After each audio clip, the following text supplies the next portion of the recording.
मनुष्य और उसकी सबसे बड़ी भूल। ओम नमः शिवाय। नमस्कार प्रिय दर्शकों, आज हम एक ऐसे सत्य पर विचार करेंगे जो हर मनुष्य के जीवन से जुड़ा है, लेकिन फिर भी हम उसे अनदेखा कर देते हैं। मनुष्य जब संकट में होता है तो हाथ जोड़कर भगवान से प्रार्थना करता है, लेकिन जब वही मनुष्य किसी की निंदा करता है तो वह यह भूल जाता है कि भगवान सब सुन रहे हैं। आज का विषय भी यही है, मनुष्य और उसकी सबसे बड़ी भूल। भाग 1, प्रार्थना और निंदा। मनुष्य जब प्रार्थना करता है तो उसे पूर्ण विश्वास होता है कि भगवान उसकी हर बात सुन रहे हैं। वह मन से कहता है, हे प्रभु मेरी मदद कीजिए।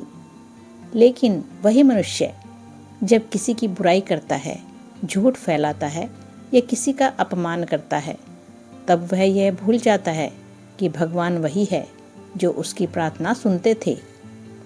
शास्त्र कहते हैं, जिह्वा से निकला हर शब्द कर्म बन जाता है। निंदा से मन अशुद्ध होता है और अशुद्ध मन ईश्वर से दूर हो जाता है। भाग 2, पुण्य और पाप। जब मनुष्य पुण्य करता है, सेवा, व्रत, पूजा, जप या सत्कर्म, तब उसे लगता है कि भगवान देख रहे हैं और वह सही भी है। लेकिन जब वही मनुष्य पाप करता है, अन्याय, छल, क्रोध, अहंकार, तो उसे लगता है कि कोई उसे देख ही नहीं रहा। याद रखिए, भगवान केवल मंदिर में नहीं, मनुष्य के अंतःकरण में भी निवास करते हैं।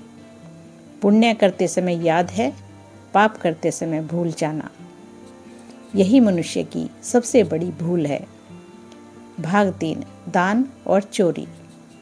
दान करते समय मनुष्य कहता है, भगवान हर जीव में बसते हैं, इसलिए वह भूखे को भोजन देता है, गरीब की सहायता करता है।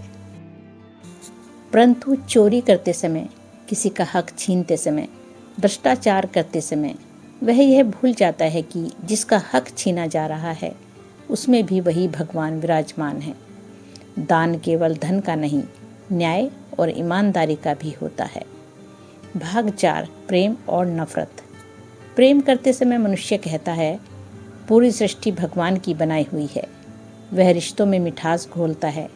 लेकिन नफरत करते समय, ईर्ष्या और द्वेष में डूबकर वह भूल जाता है कि जिससे वह घृणा कर रहा है वह भी उसी परमात्मा की संतान है। जहाँ नफरत होती है वहाँ भगवान नहीं ठहरते। भाग 5, अहंकार, सबसे बड़ा शत्रु। इतना सब करने के बाद भी मनुष्य खुद को सबसे बुद्धिमान समझता है। वह कहता है, मैं सब जानता हूँ। पर सच यह है कि जो भगवान को हर कर्म में याद रखे वही वास्तव में बुद्धिमान है। अहंकार ही वह पर्दा है जो मनुष्य को भगवान से दूर करता है। निष्कर्ष, अगर मनुष्य प्रार्थना की तरह व्यवहार में भी भगवान को याद रखे, पुण्य की तरह पाप से भी डरे, दान की तरह न्याय भी करे और प्रेम की तरह नफरत से बचे, तो उसका जीवन स्वयं एक मंदिर बन सकता है। भगवान को केवल याद ना करें, भगवान को जीवन में उतारें। दोस्तों, अगर आपको यह विचार पसंद आया हो तो वीडियो को लाइक करें, अपने विचार कमेंट में ज़रूर लिखें और चैनल को सब्सक्राइब ज़रूर करें। ओम नमः शिवाय। हर हर महादेव।